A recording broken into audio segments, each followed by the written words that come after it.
어쩜 애를 이렇게 보실 수가 있으세요? 미안하다. 그리고 애가 다쳤으면 더 자세히 살피셨어야죠. 애가 지금까지 얼마나 아팠겠어요. 아프다고 안 해서 몰랐어. 그걸 말이라고 하세요? 애는 일단 다음 주에는 어머니가 좀 봐주세요. 그럴게. 아니, 나는 어머님한테 못 맡겨. 또 이런 일 있으면 어떡해? 여보, 2주 동안 사람 써. 그리고 그 비용은 어머님이 내주세요. 뭐?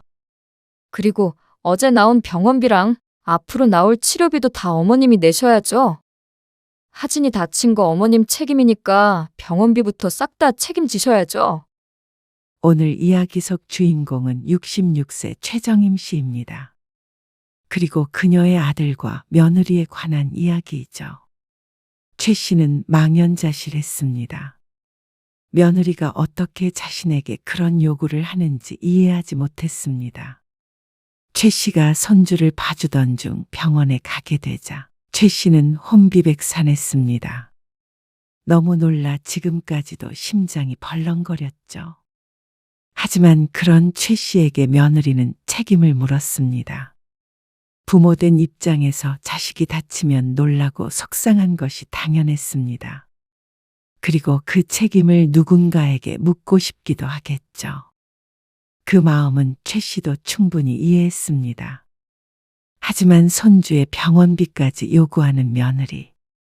못 낼 정도로 큰 금액은 아니었지만 당신이 다치게 했으니 당신이 돈을 내라는 며느리의 말이 참 기가 찼습니다.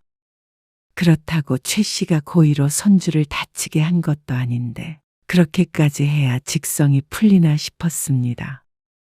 한가해서 손주랑 놀아주었던 것도 아니었고 바쁜 아들 며느리가 딱해서 도움을 주고 싶었던 것뿐이었습니다. 그러니 그 고생을 하고도 전화 한 통에 한달음에 달려간 것이었죠. 그런데 이런 취급을 받을 줄은 몰랐습니다. 아니, 어쩌면 최 씨는 이미 알고 있었는지도 몰랐습니다. 며느리가 시어머니인 자신을 어떻게 생각하는지 말이죠. 최 씨도 더 이상은 아들 며느리를 위해 희생하지 않기로 했습니다. 그럴 이유가 없어 보였습니다. 돌아오는 건 고마운 마음이 아니라 원망하는 마음뿐이니 말이죠.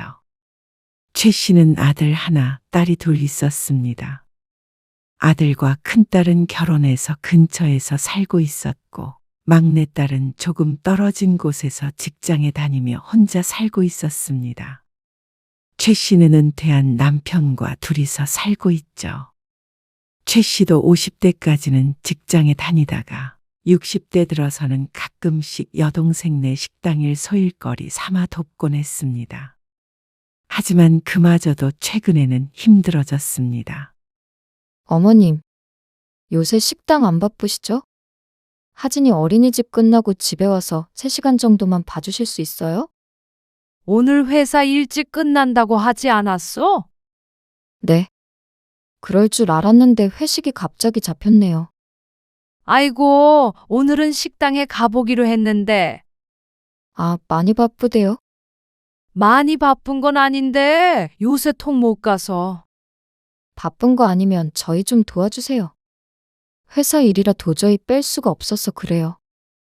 윤호도 바쁘다고 그래? 하진이 아빠는 요새 늘 늦게 들어오잖아요. 그래. 알겠다. 감사해요.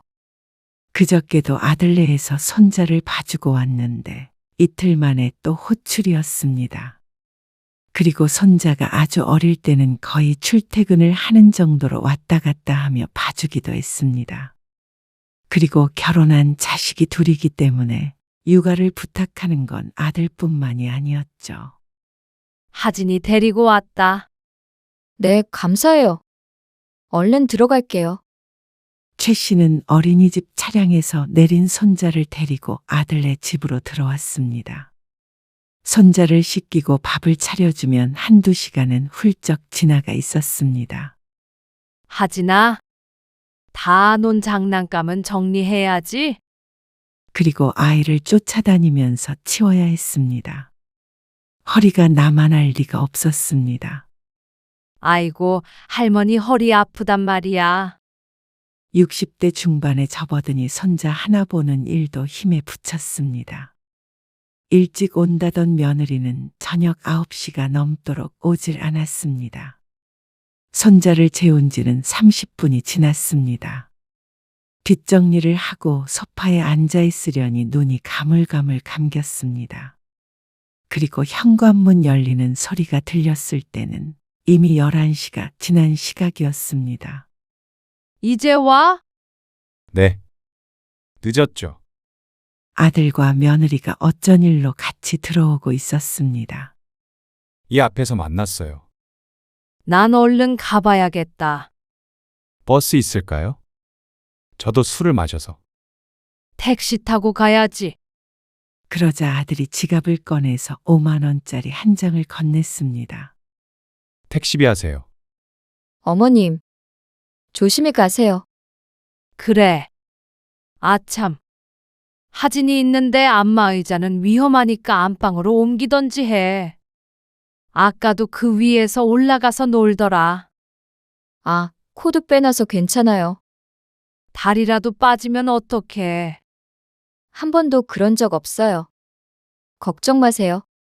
웃으며 하는 며느리의 말에 최 씨도 더 이상은 말을 붙이지 않았습니다. 이런저런 말로 설득할 수 있는 성격이 아닌 건 진작에 알고 있었습니다. 조심히 가세요. 아들 며느리는 술을 먹어 정신이 없다며 엘리베이터 앞까지만 최 씨를 배웅했습니다. 택시를 타고 집으로 돌아오자 자정이 다 되었죠. 이렇게 늦은 적은 많지 않지만 그렇다고 없는 일도 아니었습니다.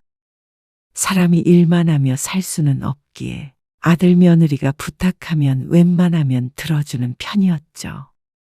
처음에는 연신 고마워하던 아들과 며느리.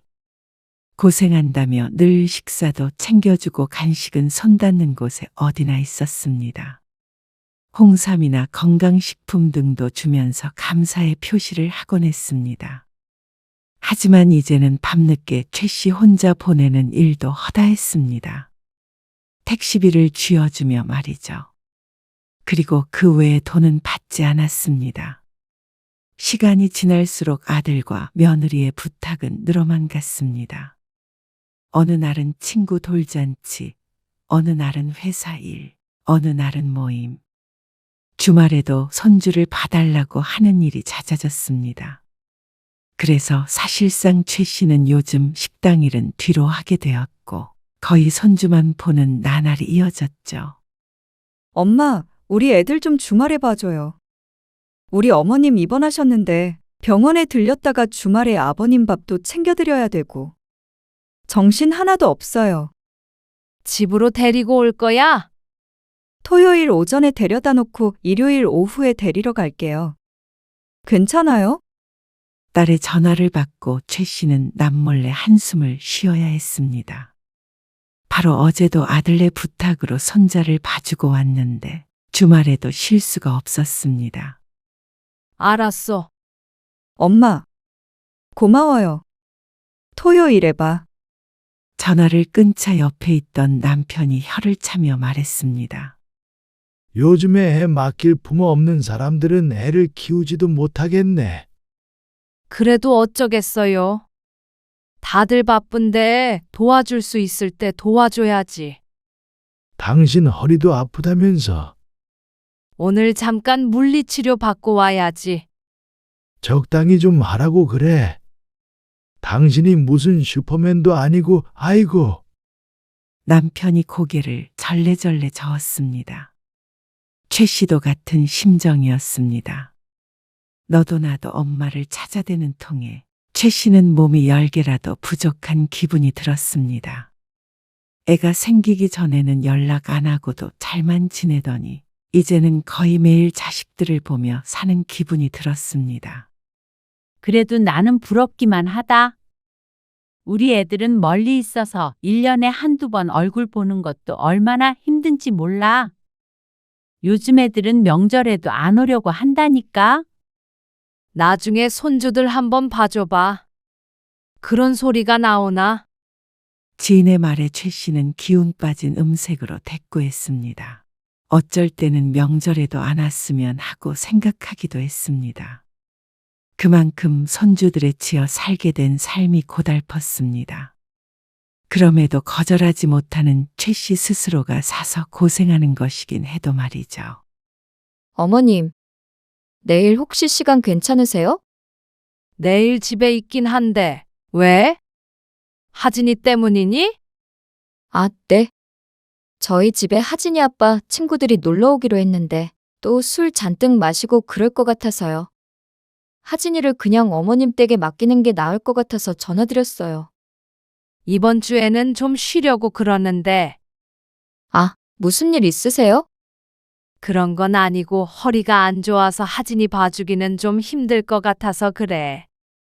아버님도 계시지 않으세요? 거절의 말을 꺼냈는데도 며느리는 포기를 몰랐습니다. 아버지가 하진이 돌보긴 힘들잖니? 어머, 하진이 얌전해서 그냥 거실에 앉혀놓기만 하면 되는데요. 뭘? 최 씨는 한숨이 늘었습니다. 며느리의 말을 안 들어줬다가는 또 나중에 서운하다며 우는 소리를 한 바가지는 들어야 했습니다. 알았다. 또다시 수락을 하고 마는 최 씨였습니다. 이번 명절에 말이야. 음식은 좀 간단히 하기로 했거든. 너희는 몇 시에 도착하니? 아, 저는 한 7시 반에서 8시 사이 될 것 같아요. 그때 저녁 식사를 하면 너무 늦지 않아? 아, 그게 처가에 먼저 가야 할 것 같아서요. 명절을 얼마 안 남기고 최 씨가 아들과 통화를 했습니다. 그런데 명절 전날에 처가에 먼저 들려야 한다는 아들. 뭔가 사정이 있겠거니 생각해서 토를 달지 않았습니다. 그런데 당일이 되었을 때는 아들과 손자뿐이었습니다. 하진이 엄마는 어떡하고? 아, 장모님이 좀 편찮으셔서요. 그래? 어디가 얼마나 편찮으신데? 병원에 계셔? 아, 그 정도는 아니고요. 아무튼 그래서 제가 처가에 그냥 있으라고 했어요. 장모님 두고 오는 게 조금 그래서요. 그래, 잘했다. 하지만 최 씨는 어쩐지 기시감이 들었습니다. 재작년에도 같은 이유로 추석에 오지 않았던 며느리가 불현듯 생각났죠. 속으로 최 씨는 서운했습니다. 사돈네와도 자주 보는 것 같은데 아들 며느리는 손주를 맡길 때를 제외하고는 잘 찾아오지 않았습니다. 시집 행사엔 거리를 두는 것 같다는 생각은 종종 했죠. 하지만 최 씨 부부는 그런 내색은 하지 않았습니다. 서로 기분만 상할까봐 별말 하지 않았죠. 그게 가족 간의 평화를 지키는 길이라고 생각했습니다. 실제로도 그런 듯 보였습니다. 최 씨가 조금만 더 고생하면 되었었죠. 그러던 어느 날이었습니다. 아들은 출장을 갔고 며느리는 야근 때문에 8시가 넘어야 퇴근을 한다고 했습니다. 그래서 또다시 최 씨가 호출당했습니다. 이번에는 정말 안 늦도록 할게요. 알았으니까 일 잘 봐. 네, 그런데 하진이가 요새는 집에만 있으면 좀 힘들어 하거든요. 날 좋으니까 놀이터에서도 좀 놀아주세요. 술래잡기도 요새 좋아하고 미끄럼틀도 태워주세요. 구체적인 며느리의 요구에 최 씨는 서둘러 전화를 끊어버렸습니다. 알았어. 잘 돌볼 테니까 걱정 마.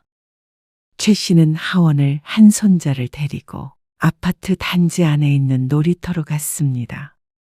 며느리의 말대로 날이 좋아 놀이터에서 놀기 딱 좋아 보였습니다.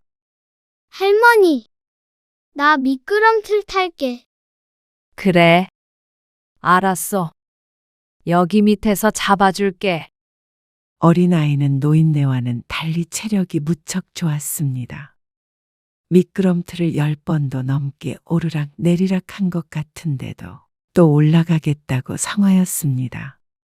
먼저 지친 건 최 씨였습니다. 밑에서 잡아주기만 했는데도 허리를 구부정하게 있어서 그런지 바닥에 주저앉고 싶은 심정이었습니다. 하진아, 미끄럼틀 더 탈 거야? 응. 그러면 혼자 탈 수 있겠어? 그러자 손자가 고개를 끄덕였습니다. 최 씨는 5걸음 정도 떨어진 벤치에 앉았습니다. 미끄럼틀만 타는 손자가 똑같은 행동을 반복하는 걸 눈을 떼지 않고 보고 있었습니다. 높이가 낮아서 잡아줄 필요까지는 없을 것 같아 보였죠. 그러다 쿵 하는 소리와 함께 최 씨가 자리에서 벌떡 일어났습니다. 손자의 이름을 외치며 허겁지겁 미끄럼틀 쪽으로 달려갔습니다. 아이고, 내 새끼. 하진아, 괜찮아? 아이 울음소리가 크게 울려 퍼졌습니다. 미끄럼틀에서 내려오다가 중간쯤에서 미끄럼틀 바깥으로 떨어진 것이었습니다. 내려오며 갑자기 뛰어오르는 바람에 말릴 새도 없었습니다. 최 씨는 다급히 아이를 살폈습니다. 떨어지면서 어디 다친 곳은 없는지 보는데 혼이 나가버릴 지경이었습니다. 더듬더듬 살피는데 다행히도 크게 다친 곳은 없어 보였고 정강이와 손바닥의 생채기가 조금 난 정도였습니다. 미끄럼틀이 높지 않고 바닥에 모래가 있어서 그나마 다행이었습니다. 아이고, 진짜 큰일 날 뻔했다. 그렇게 말하는 최 씨의 가슴이 계속해서 빠르게 뛰었습니다. 도무지 진정이 되지 않았죠. 혹시 몰라 아이를 업고 집까지 돌아와서 꼼꼼하게 살폈는데 천만다행이었습니다. 혹시라도 크게 다쳤으면 어땠을까 생각하면 아찔했습니다. 집에서 얌전하게 놀자. 손자는 바깥에서 더 놀고 싶은 눈치였지만 최 씨가 걱정돼서 안 될 것 같았습니다. 얼른 약을 바르고 밴드까지 붙여놓고서 최 씨는 휴대폰을 들었습니다. 이걸 며느리에게 어떻게 말해야 하나 난감했습니다. 분명히 상처난 걸 알 텐데 그 성격에 가만히 있을까 싶었습니다. 아, 하진이가 미끄럼틀에서 떨어져서 조금 다쳤어. 네? 어머님, 며느리는 전화기에 대고 비명을 지르듯이 소리쳤습니다. 최 씨가 다급히 변명했습니다. 아니, 그렇게 크게 다친 게 아니라 손바닥이랑 다리에 조금 상처만 났어. 아니, 애를 어떻게 보셨으면. 며느리는 조금 안심하긴 했지만 그렇다고 화를 내지 않은 것은 아니었습니다. 미끄럼틀에서 떨어지다니요.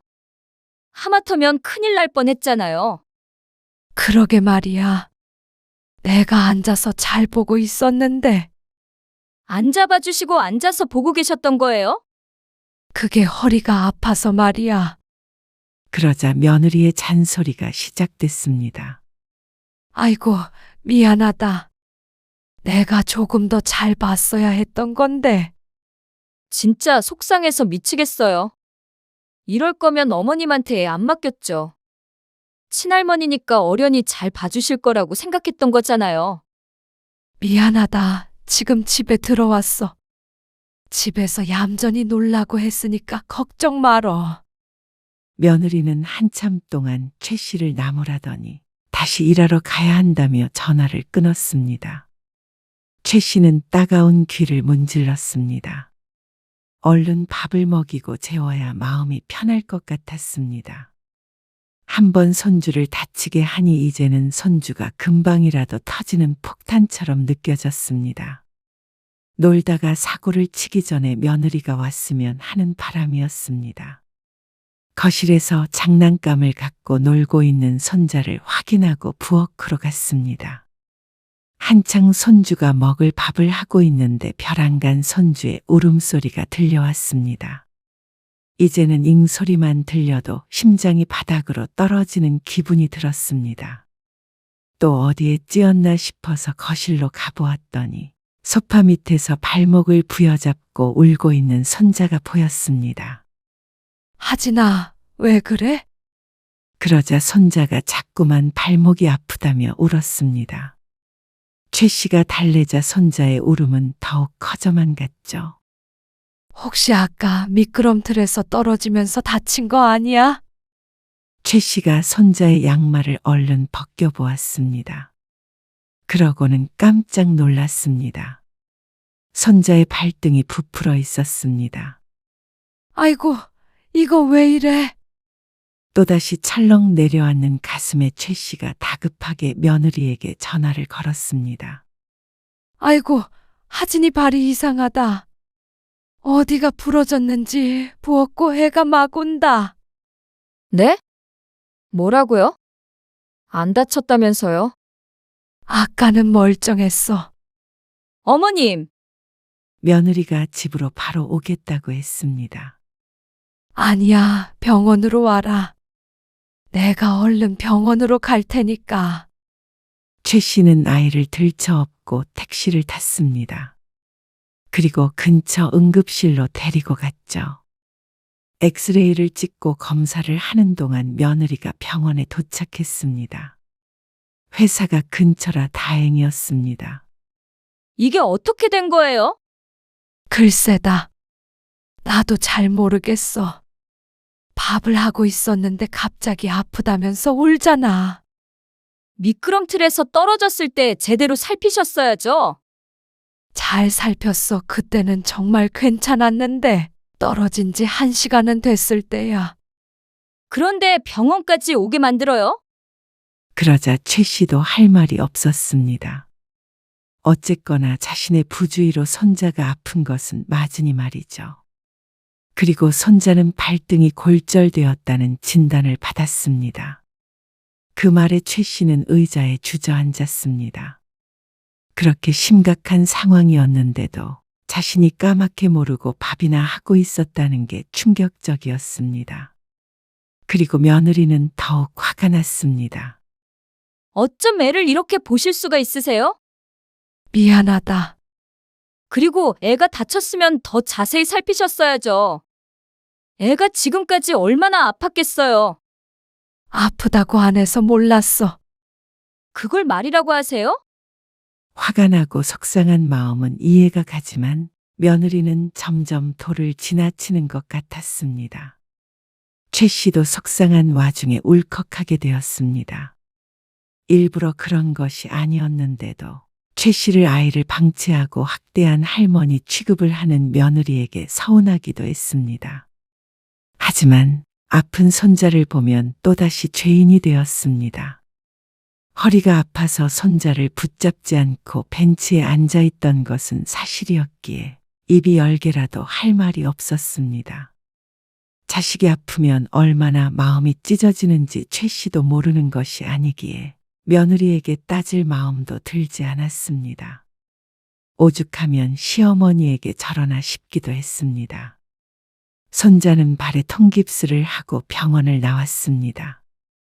2주간은 깁스를 해야 한다고 했는데 조그만 발에 깁스를 해놓자 더욱 애처로워 보였습니다. 최 씨가 아이를 업으려고 하자 며느리가 최 씨를 쳐냈습니다.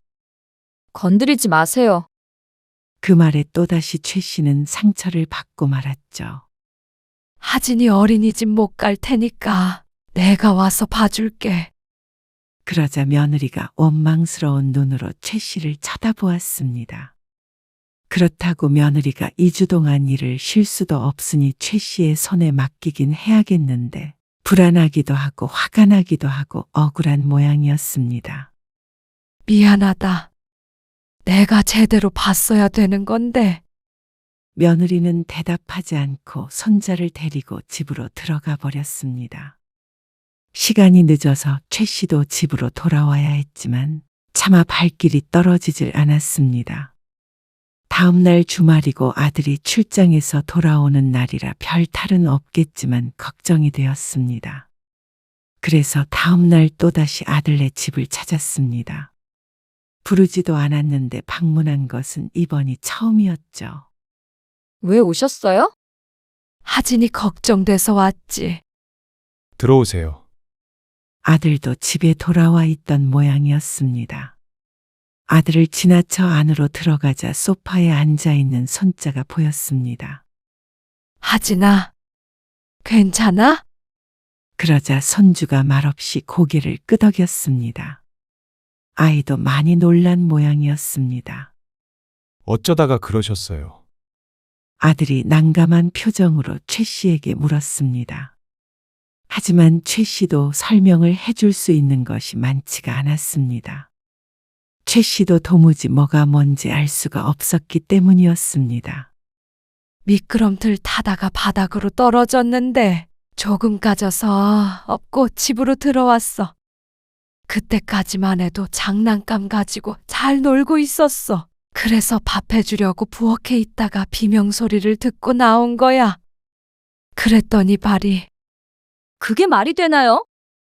1시간이 지났다면서 그동안 애 아픈 것도 모르고 계실 수가 있어요? 여태까지 하진이 봐주실 때 그렇게 아무렇게나 방치해 두셨어요?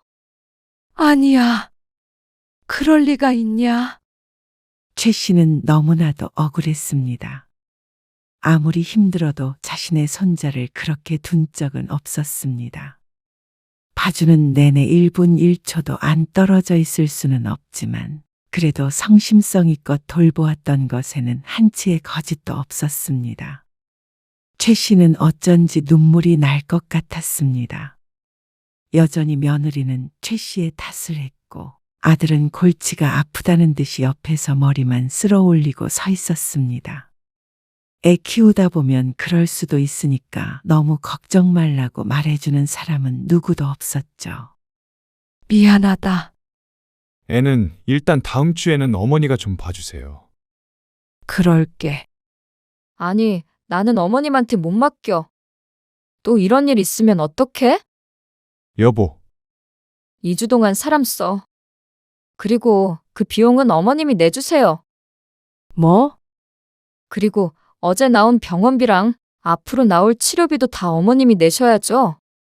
시부모가 아니라 꼭 교통사고 가해자에게 따지듯 말하는 며느리 때문에 최 씨도 할 말을 잃었습니다. 아들도 당황한 듯 보였습니다. 하지만 농담이 아닌 듯 며느리는 다시 한번 강조했습니다. 하진이 다친 거 어머님 책임이니까 병원비부터 다 책임지셔야죠. 며느리의 말에 최 씨는 침묵했습니다. 까짓것 돈이야 주면 그만이었습니다. 천금을 달라는 것도 아니었으니 말이죠. 하지만 그런 문제가 아니었습니다. 정말이지 해도 너무한다는 생각이 들었습니다. 도대체 미안하다는 말은 언제까지 해야 하는지 몰랐고 손주를 봐주려던 부모인데 우연한 사고를 가지고 너무 지나치다는 생각이 들었습니다. 공짜로 애를 봐줄 때는 그렇게 좋아하더니 손주를 다치게 했다고 이렇게 사람을 몰아붙일 줄은 몰랐습니다. 아무리 미안한 마음이 있다고 하더라도 최 씨도 섭섭했습니다. 돌본다고 돌본 것인데 이렇게 최 씨의 탓만 아니 말이죠. 미끄럼틀에서 떨어져서 골절이 될 정도면 정말 심하게 떨어진 거잖아요. 그런데 어머님이 별거 아니라고 거짓말하셔서 일을 이렇게 더 크게 만드신 거죠. 거짓말이라니? 아니야, 많이 안 다친 줄 알았어. 그런데 애가 뼈가 부러져요? 그런데 그 순간 손자가 입을 열었습니다. 저기에 발이 꼈어. 어? 저기 우웅 해가지고 발이 안 빠졌어. 손자의 손가락을 따라가 보자 안마의자가 보였습니다. 소파 옆에 나란히 놓여있는 안마의자. 언젠가 최 씨가 위험하니 안방으로 치우라고 했던 것이었습니다. 안마의자에 발이 꼈다고? 그러자 아이가 고개를 끄덕였고 며느리가 다급하게 말했습니다. 저거 안 쓸 땐 코드 뽑아놔서 안 움직여. 무슨 소리 하는 거야? 그런데 최 씨와 아들이 그 뒤를 보자 콘센트에 코드가 꽂혀 있었습니다. 어? 그게 왜? 며느리는 크게 당황한 듯 했습니다. 그러자 아들이 휴대폰을 열어서 무언가 확인해 보더니 놀라는 표정을 지었습니다. 여보, 여기 홈캠 보니까 최 씨도 아들의 휴대폰을 들여다보자 거실이 찍힌 CCTV 화면이 보였습니다. 어제 날짜였고 손자가 안마의자 근처에서 노는 게 보였습니다. 리모컨을 들고 의자 밑으로 발을 쭉 넣었는데 그 순간 의자가 움직였고 손자가 리모컨을 집어던지며 기계는 멈췄습니다. 소리를 지르며 발을 잡아 빼고 소파 밑에서 뒹굴고 있자 화면에 다급히 거실로 나오는 최 씨가 보였습니다. 그리고 그 뒤로는 최 씨도 익히 아는 이야기였습니다. 최 씨와 며느리, 아들은 망연자실해서 거실에 서 있었습니다. 누구도 입을 여는 사람은 없었지만 머릿속은 다 같이 복잡할 것이었습니다. 그러니까 미끄럼틀에서 떨어져서 다친 게 아니네. 당신 코드 뽑아놨다며. 아, 그게 모르겠어. 그저께 쓰고 뽑은 것 같은데 내가 며느리는 횡설수설했고 아들은 최 씨의 눈치만 보고 서 있었습니다. 최 씨는 잠시 말없이 서 있다가 짐을 들었습니다. 그래. 위험하니까 집어넣으라고 했잖냐. 그러게. 안마의자 때문에 애 발이 그렇게도 되네요. 헛웃음이 나올 것 같았습니다. 참 어이가 없었습니다. 그런 줄도 모르고 놀이터 근처에는 다시는 얼씬도 하지 말아야겠다는 다짐을 간밤에 몇 번이나 했는지 몰랐습니다. 그래도 어머님이 잘 보셨으면 됐잖아. 밥할 때도 이렇게 큰 애를 업고 해야 한다는 말이니? 그런 말이 아니라 이것조차 최 씨가 잘 보지 못한 잘못이라고 하면 더 이상 할 말은 없었습니다. 하지만 적어도 모든 잘못이 최 씨에게 있는 것은 아님이 분명했습니다. 안마의자가 안전하다고 대수롭지 않게 여겼던 며느리의 잘못도 분명히 있으니 말이죠. 앞으로는 무서워서 하진이 못 봐주겠다. 어머니, 너희도 맡기려거든 다른 사람한테 맡겨. 그래야 안심하지. 혹시라도 이런 일 또 생기면 어쩌니? 다음 주는 어떻게 하고요? 그걸 내가 봐줘야 하니? 아니면 뭐 돈을 달라는 이야기야? 아니, 그런 게 아니고요. 아들은 난감하다는 듯이 이마를 극적거렸고 며느리의 얼굴은 새빨개졌습니다. 아무래도 뱉은 말들을 주워 담을 수 없단 걸 깨달은 모양이었죠. 하진이 건들지 말라고 그랬지. 알았다. 이제는 그런 일 없을 거야. 어머님! 붙잡으려는 며느리를 뿌리치고 최 씨는 집으로 돌아와 버렸습니다. 진이 빠져서 계속 소파에 누워 있어야 했습니다. 그리고 다시 한번 다짐했습니다. 사서 원망 듣는 일은 이제는 정말 다시는 하지 않기로 말이죠. 며느리와 아들이 다음날 전화를 해왔습니다. 오해 풀렸어요. 일단 저희 얘기도 들어보시고 월요일에도 하진이 좀 봐주세요. 2주 동안 사람 쓰면 그게 얼만데요. 오해에 대해서 사과하고 싶다고 했지만 최 씨는 전화를 끊었습니다. 차분히 생각해보면 오해를 하고 말고의 문제가 아니었습니다. 설령 미끄럼틀에서 떨어져서 다리가 다친 것이었어도 며느리는 자신에게 그런 식으로 얘기하면 안 되었습니다. 아무리 속상해도 부모를 그런 식으로 취급해서는 안 됐죠. 최 씨는 한동안 아들네와 왕래하지 않았습니다. 손주가 어린이집에 못 가는 동안은 어찌저찌 다른 사람에게 부탁을 한 것 같지만 최 씨는 신경 쓰지 않았습니다. 세상 천지의 애를 맡아줄 사람이 최 씨 혼자인 것은 아니었습니다. 그저 가장 편하고 가장 저렴한 사람일 뿐이었죠. 그리고 얼마 전에 딸에게서도 육아를 부탁한다는 전화가 왔지만 그마저도 거절해버렸습니다. 이제는 자식들에게 욕먹을 짓은 애초에 하고 싶지 않았습니다. 애 봐준 공 없다더니 공이 없는 것뿐만이 아니라 원망만 들으니 잘해봐야 본전일 뿐이었죠. 어머님, 죄송해요. 그런데 어머님이 안 도와주시면 저희 너무 힘들어요. 야근이나 회식이 잦아서 일주일에 두세 번은 최 씨가 봐주곤 했습니다. 아마도 한 사람의 월급 절반 이상은 도우미 비용에 들여야 할 것이 분명했습니다. 전에는 그게 딱해서 도와줬지만 이제는 그러고 싶지 않았습니다. 나도 이제 한가하게 시간 보내련다. 손주는 더 이상 안 봐주니까 너희들이 알아서 키워. 모든 책임도 너희가 지고. 그러면 서로 억울할 일 없지? 며느리는 아무 말도 하지 못했습니다. 최 씨는 이제서야 후련했습니다. 몸 상해가면서 자식 위해 희생하고 싶은 마음은 이제 없었습니다. 다시는 말이죠.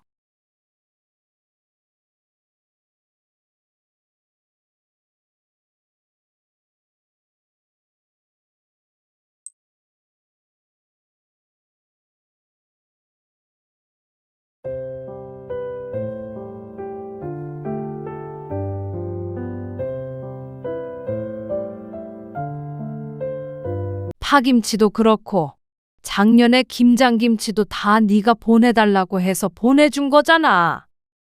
냉장고에 김치통 하나 들어갈 자리 없다는 게 말이 되니?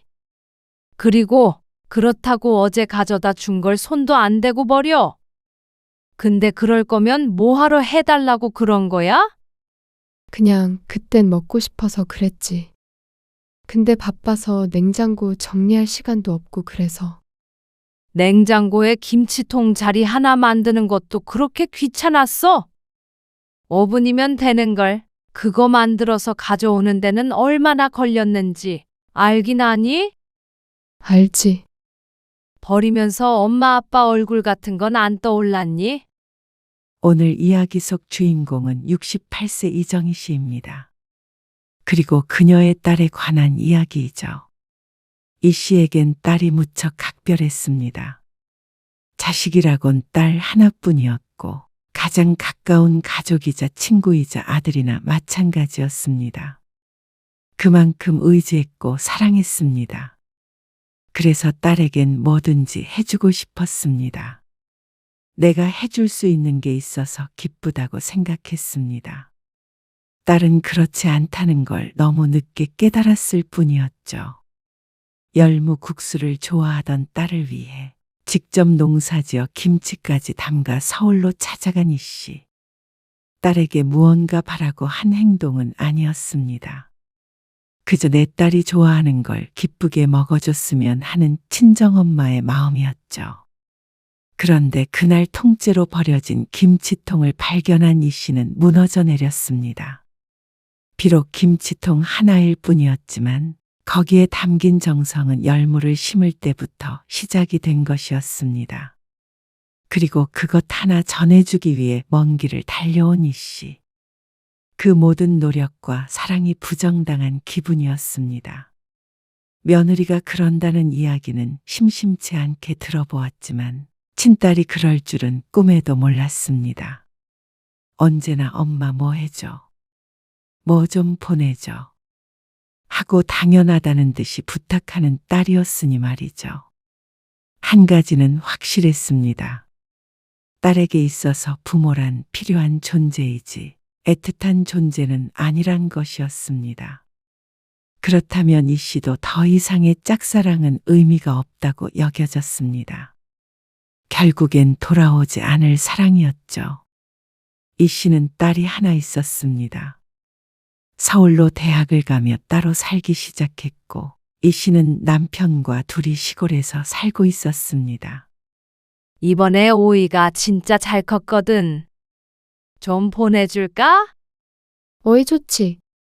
마트에서 사면 진짜 비싸던데. 그래. 늘 사 먹는다며? 사과는 없어?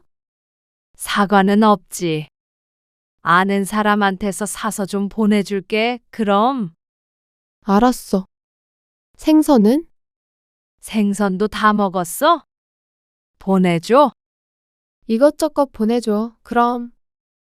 이 씨는 가끔씩 딸에게 택배를 보내주곤 했습니다. 직접 농사 지은 것을 보내려고 전화를 하게 되면 꼭 이런 식으로 대화가 마무리가 됐습니다.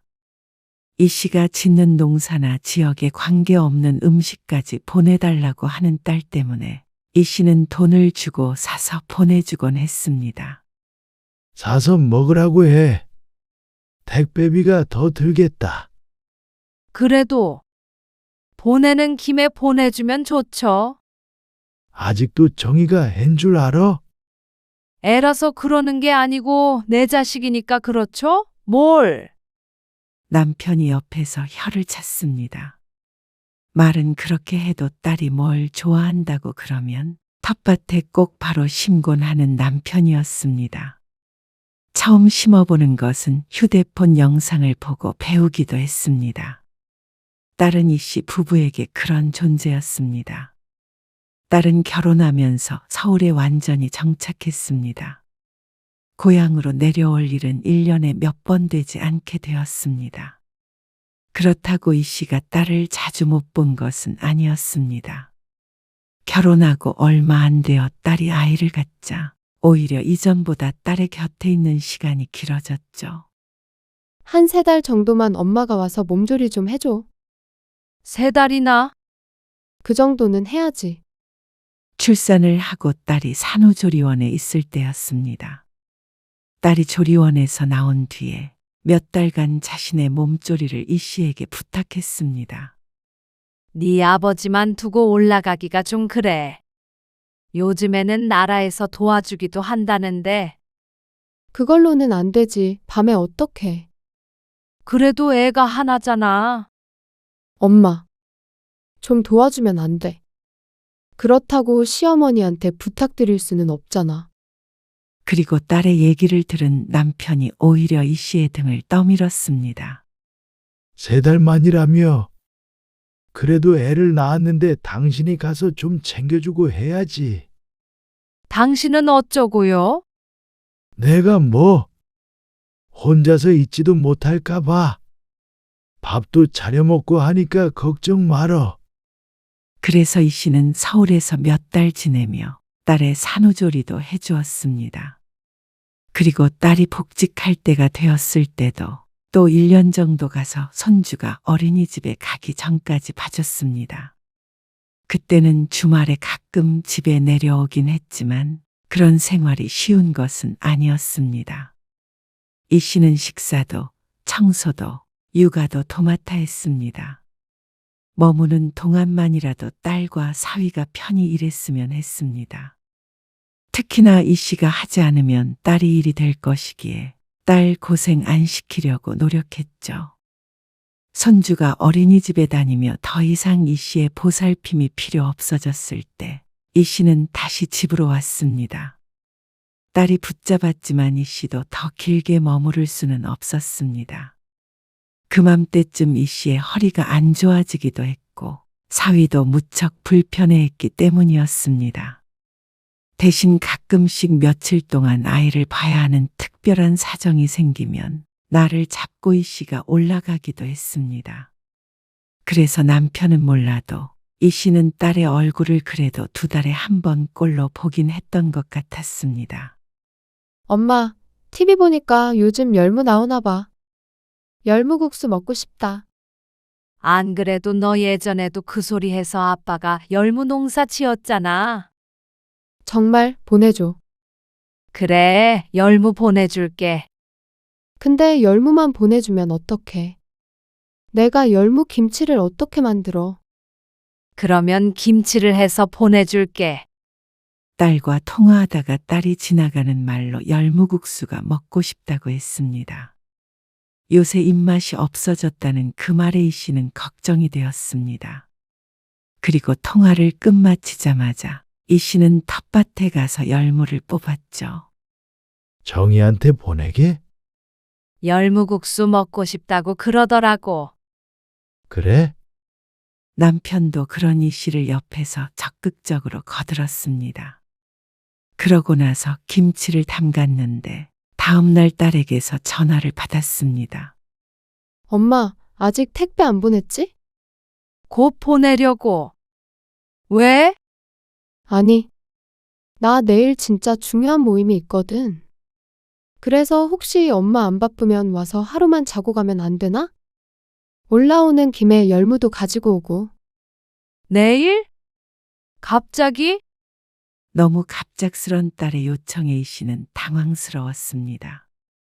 박서방이 갑자기 출장을 갔단 말이야. 애를 봐줄 사람이 없어. 아이고, 올라가는 것이야 크게 상관은 없었습니다. 달리 일정이 있는 것도 아니었고 고속버스를 타고 가면 그렇게 힘든 것은 아니었습니다. 하지만 손주를 보는 일은 이제는 조금 피하고 싶었습니다. 허리가 고장나서 집에서도 무거운 것을 못 드는데 손주는 안아달라고 떼를 쓰는 일이 많았기 때문이었죠. 그래, 알았어. 그러면 아빠한테 말씀드려서 내일 갈게. 정말? 다행이다. 이 씨가 수락하자 딸은 크게 기뻐했습니다. 어떻게 해야 할지 고민이었는데 엄마 덕에 근심을 덜었다며 말이죠. 이 씨는 택배를 보내려던 열무김치를 보자기에 쌌습니다. 국물 때문에 무게가 상당해서 걱정이긴 했죠. 터미널까지 데리러 오라고 그래.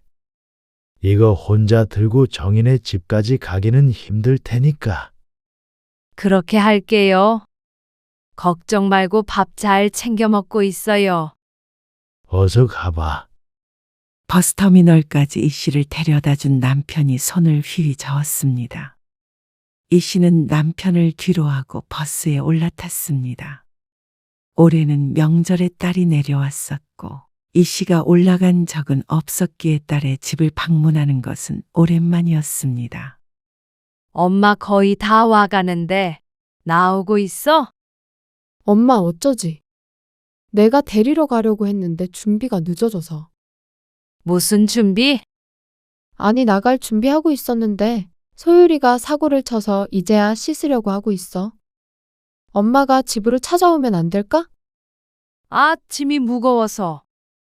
그래서 진작에 딸에게 말을 했었습니다. 딸도 흔쾌히 그러겠다고 했고 말이죠. 아, 김치 가지고 온다고 했지. 그거는 차라리 그냥 놓고 오지. 애초에 열무 김치를 가져다 줄 겸 올라가는 것이었는데 그걸 놓고 오라는 건 말이 되지 않았습니다. 김치를 담가간다는 말 몇 마디로 표현했지만 사실 농사를 짓고 열무를 밭에서 뽑아와서 김치를 담그고 챙겨서 여기까지 오는 건 상당한 정성이 필요했습니다. 그 말에 어쩐지 이 씨는 조금 서운한 감정이 들었습니다. 딸에게는 오로지 애를 봐주러 오는 게 중요해 보여서였죠. 그럼 택시 타고 갈게. 그럴래요? 택시비는 내가 줄게. 그러고서 바쁜지 딸은 서둘러 전화를 끊었습니다. 이윽고 버스는 터미널에 도착했습니다. 그리고 이 씨는 그곳에서부터 택시를 타고 딸의 집까지 갔습니다. 택시비가 상당히 나왔습니다. 이 씨는 택시에서 내려서 낑낑거리며 무거운 김치통을 들고 딸의 집으로 올라갔습니다. 벌써 왔어? 딸은 현관문을 열고 들어오는 이 씨를 보더니 하던 일을 마저 했습니다. 머리를 만지고 있었는지 드라이기 소리가 계속해서 났습니다. 김치 담가왔어. 뭐? 잘 안 들리는지 딸이 몇 번이나 되물었습니다. 한번 맛볼래? 아냐. 나중에. 지금 바빠서. 아빠가 이번에 농사를 진짜 잘 지으셨어. 딸은 대꾸가 없었습니다. 외출 준비에 여념이 없었죠. 더는 김치에 대해서 이야기하길 포기하고 이 씨가 물었습니다. 이거 어디다 둘까? 어? 열무김치 말이야. 어디다 둬? 그거? 냉장고에 대충 넣어줘. 그 말에도 어쩐지 기분이 가라앉았습니다. 딸은 별 생각 없이 내뱉은 말인 듯 했지만 그래도 정성이 담긴 것인데 뚜껑도 한번 열어보지도 않나 싶었습니다. 이 씨는 작게 한숨을 쉰 채로 김치냉장고 문을 열었습니다. 그런데 전부 꽉 차 있어서 더는 들어갈 곳이 없어 보였습니다. 그 옆에 있던 냉장고 문을 열자 마찬가지로 도무지 자리가 없었죠. 아, 내일 내가 냉장고 정리할 거니까 일단 다용도실에 넣어줘. 부엌 앞을 지나다 딸이 말했습니다. 이 씨는 다용도실 문을 열어 김치통을 넣었습니다. 이렇게 먹을 게 꽉 차 있는데 뭘 더 해가지고 오란 것인지 몰랐습니다. 어젯밤에라도 좀 정리를 하자 하는 생각이 들었습니다. 하지만 이 씨는 잔소리를 하는 대신에 외출하는 딸을 배웅했습니다. 너무 늦진 않게 올게. 알았어, 어서 가봐. 딸은 집을 나섰고 손주와 함께 남겨진 이 씨는 손주를 돌보기도 하고 간단하게 청소도 했습니다. 냉장고는 치울 엄두가 나지 않아 그대로 두었습니다. 딸도 이 씨가 이것저것 만지는 건 그다지 좋아하지 않을 것 같았습니다. 당신 허리 괜찮아? 괜찮아요. 앉아서 애 보고 있어요. 당신은 밥 챙겨 먹고. 이미 먹었어. 내일 터미널로 데리러 갈게. 정희한테 터미널까지 좀 태워달라고 해. 알았어? 내 걱정은 말아요. 남편과 통화를 마치고 이 씨는 손주를 재웠습니다. 그리고 이 씨도 씻고 나오자 늦은 시간이 되었습니다. 딸을 기다리다가 자정을 넘겨서 잠이 들었죠. 정희야, 엄마 가야 돼. 얼른 일어나. 다음날 씻지도 않고 자고 있는 딸을 깨웠습니다. 얼른 출발해야 하는데 딸은 아직도 한밤중이었죠. 손주가 있으니 그냥 갈 수는 없어서 딸을 흔들었습니다. 아, 속쓰려. 술을 잔뜩 먹었는지 좀처럼 정신을 차리지 못했습니다. 콩나물국 끓여놨으니까 얼른 먹어. 가게. 벌써 10시야. 딸이 마지못해 일어나서 현관까지 이 씨를 배웅했습니다. 터미널까지 데려다 달라고 할 만한 상태도 아닌 듯 보였습니다. 냉장고 얼른 정리해서 열무김치 꼭 넣어. 까먹어서 몇 날 며칠 두고 못 먹게 만들지 말고. 그러자 딸이 갑갑하다는 듯이 숨을 내쉬었습니다. 알았으니까 얼른 가봐요. 열무국수 꼭 해먹고. 고개를 끄덕이는 딸에게 인사하며 이 씨는 집을 나섰습니다. 모처럼 만난 딸과 좀 더 시간을 보내면 좋겠지만 이 씨도 집에 돌아가서 할 일이 있었습니다. 오늘은 무거운 짐이 없기에 버스를 타고 터미널로 향했습니다. 그런데 터미널에 도착해서야 가방 속에 지갑이 없는 걸 깨달았습니다. 휴대폰 케이스에 있는 5,000원을 빼면 돈이 한 푼도 없었습니다.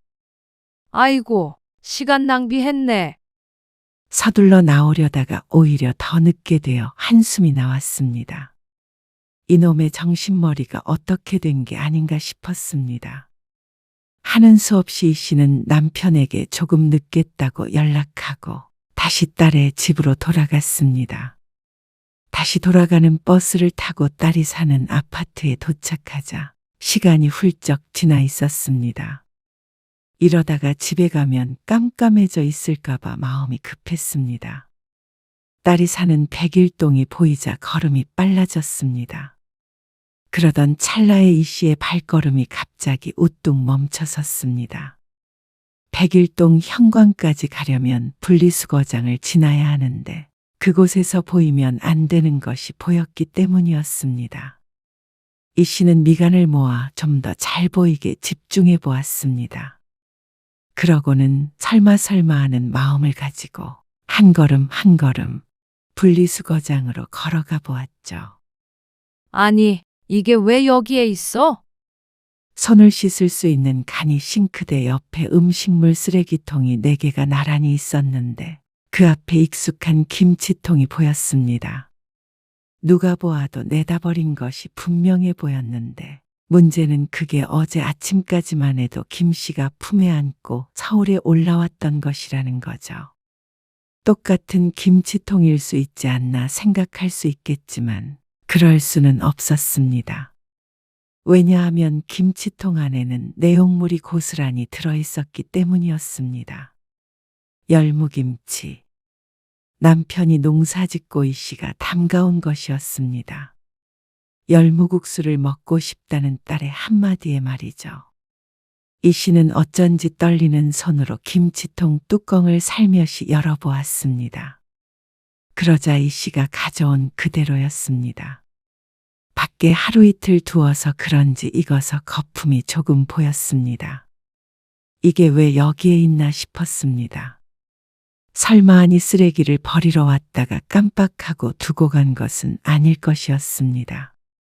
애초에 냉장고에 들어있어야 할 열무김치가 이런 곳에 있어야 할 이유는 어디에도 없었습니다. 딸이 버리지 않는 이상은 말이죠. 이 씨는 한참을 열무김치를 내려다보고 서 있었습니다. 쓰레기를 버리러 온 사람들이 지나가며 이 씨를 이상하게 바라보았습니다. 이 씨는 다시 뚜껑을 닫고는 김치통을 들어 올렸습니다. 그러고는 딸의 집으로 향했죠. 엄마, 왜 다시 왔어? 뭐 놓고 갔어? 딸이 문을 열어주며 의아해했습니다. 이 씨가 집으로 들어서자 고개를 갸웃거리던 딸의 안색이 변했습니다. 그리고 그 눈길은 이 씨가 들고 있는 김치통을 향해 있었습니다. 엄마, 이거 어떻게 가져왔어? 보면 몰라? 손으로 들고 왔잖아. 그게 아니라. 지갑을 잊어서 다시 왔는데 이것도 도로 가져가야 되나 보다. 엄마, 그게 냉장고에 자리가 없어서. 뭐? 엄마도 봤잖아. 냉장고 꽉 찬 거. 김치 냉장고도 작년에 보내준 것도 그대로고. 지난번에 파김치 보내준 것도 있고. 그걸 변명이라고 하는 모양이었습니다. 냉장고에도 먹지도 않는 음식이 가득했습니다. 새 식구가 먹는 음식들이라고 생각되지 않을 지경이었습니다. 그런데 오래된 음식을 정리하는 게 아니라 새로 가져온 김치를 버리는 게 말이나 되나 싶었습니다. 파김치도 그렇고 작년에 김장김치도 다 네가 보내달라고 해서 보내준 거잖아. 냉장고에 김치통 하나 들어갈 자리 없다는 게 말이 되니? 그리고 그렇다고 어제 가져다 준 걸 손도 안 대고 버려. 아마 그게 쉬웠을 것이었죠. 냉장고 정리하는 게 보통 힘든 게 아니니 차라리 다용도실에 덩그러니 놓여진 김치를 통째로 갖다 버리는 게 가장 덜 힘든 선택지였습니다. 근데 그럴 거면 뭐하러 해달라고 그런 거야? 애초에 열무국순이 하는 소리를 하지 않았으면 이 씨도 그 고생을 하지 않았을 텐데 도대체 누굴 위한 일이었는지 몰랐습니다. 원하지도 않는 걸 왜 해달라고 한 것인지 따져 묻자 딸이 말했습니다. 그냥 그땐 먹고 싶어서 그랬지. 근데 바빠서 냉장고 정리할 시간도 없고 그래서. 이 씨가 기가 찬 웃음을 터뜨렸습니다. 변명을 하면 할수록 기분이 상하는 건 무슨 일인지 몰랐습니다. 냉장고에 김치통 자리 하나 만드는 것도 그렇게 귀찮았어? 5분이면 되는 걸. 그거 만들어서 가져오는 데는 얼마나 걸렸는지 알긴 아니? 알지.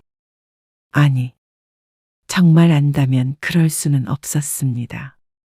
부모의 땀과 정성이 들어간 것을 이런 식으로 버릴 수는 없었습니다. 두고 먹다가 남아서 버리는 건 이해하지만 이렇게 가져온 그대로 쓰레기통에 처박아 버릴 수는 없었죠. 버리면서 엄마 아빠 얼굴 같은 건 안 떠올랐니? 그러자 딸은 아무 말도 하지 않았습니다. 그러다가 입을 열었습니다. 그래도 나도 완전히 버린 건 아니야. 혹시 누가 가져갈 수도 있어서 통째로 그대로 내놓은 거야.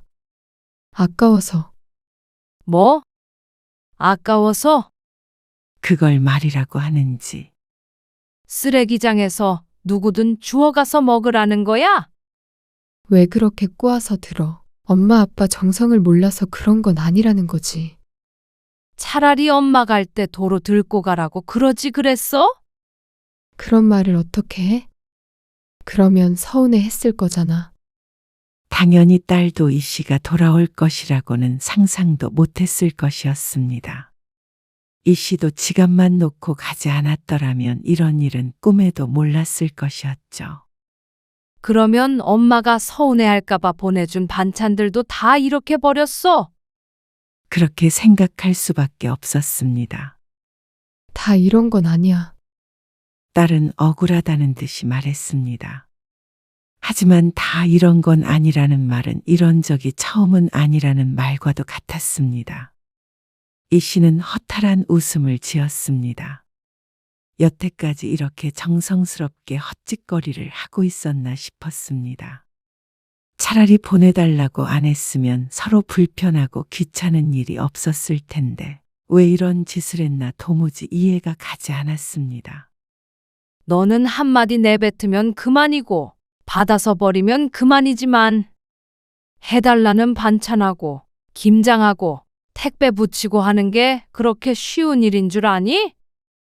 딸은 대답이 없었습니다.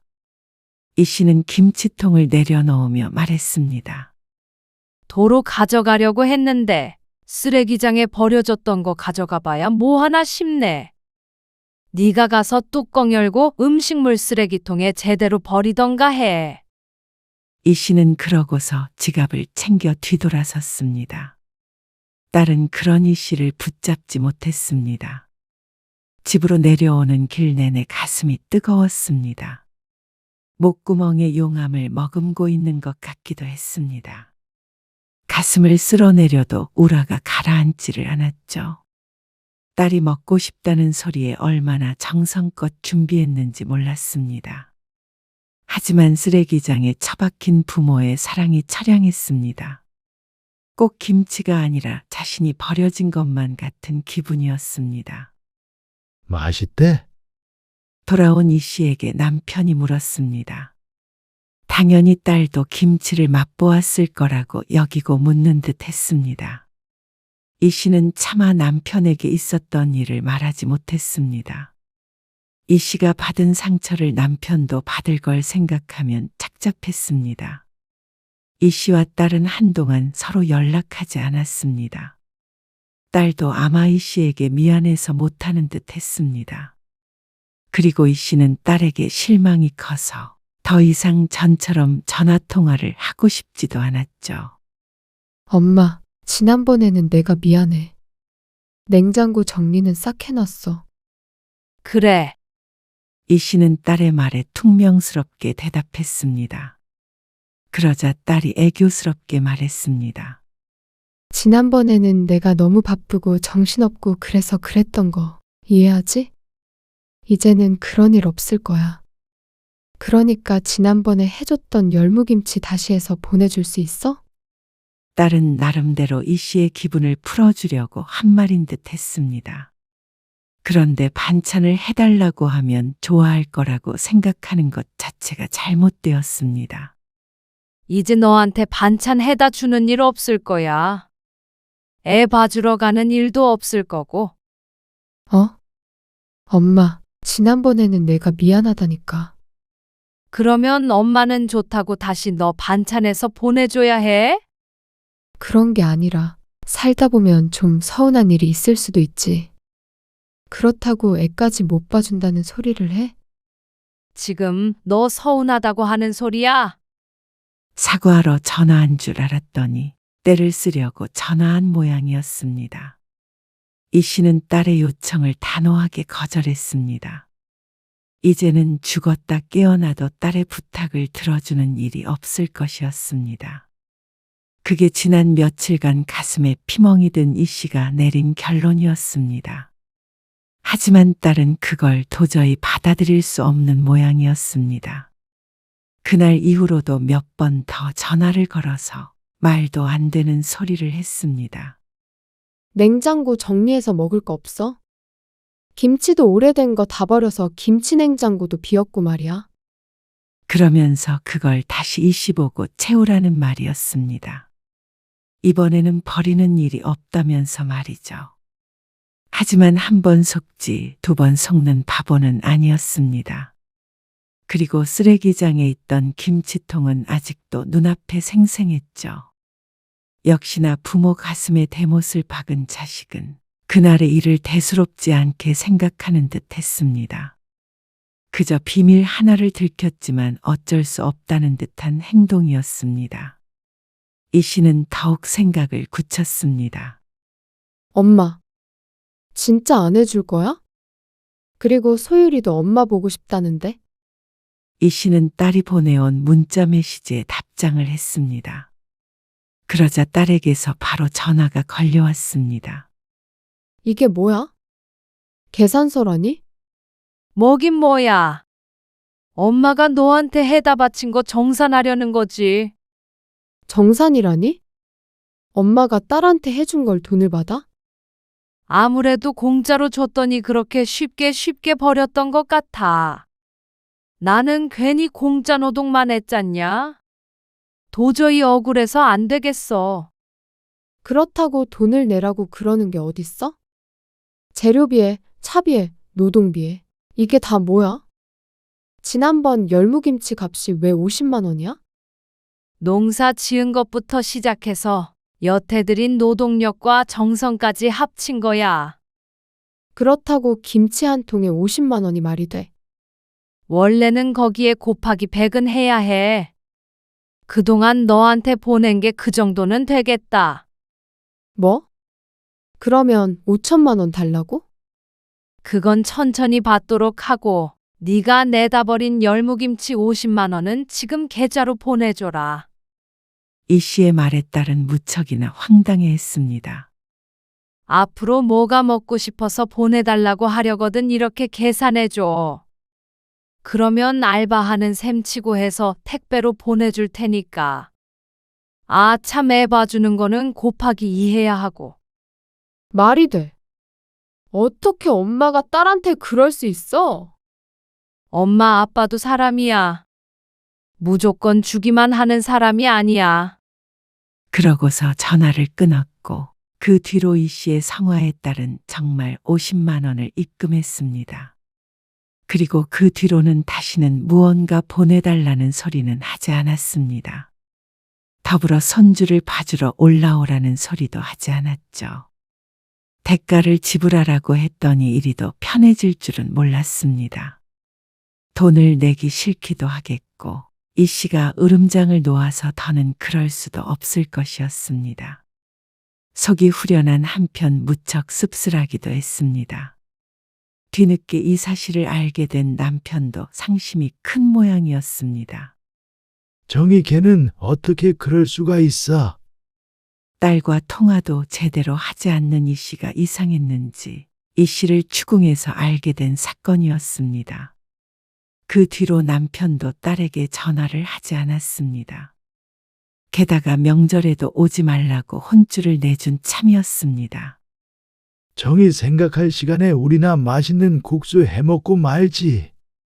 이 씨 부부는 앞으로는 딸에게 신경을 끊기로 다짐했습니다. 남편의 말처럼 멀리 사는 딸을 챙겨줄 시간에 서로를 챙겼으면 훨씬 좋았을 것이었습니다. 자식이 뭐라고 그 고생을 했는지 몰랐습니다. 그런다고 알아주지도 않는데 말이죠. 딸은 크게 후회했습니다. 더 이상은 아무리 중요한 일이 있어도 손주를 맡기지 못했고 여태 이 씨에게 얻어먹던 반찬들을 돈 주고 사려니 아깝기도 할 것이었습니다. 무엇보다 언제나 딸 걱정뿐이던 부모와 완전히 단절된 삶을 사는 것을 괴로워했습니다. 든든한 친정부모 없이 사는 게 어떤 기분인지 딸도 느껴봐야 정신을 차릴 것이었습니다. 국수 들어요. 아이고, 맛있겠네. 이제 이 씨 부부는 맛있는 음식을 먹을 때 더 이상 딸을 떠올리지 않았습니다.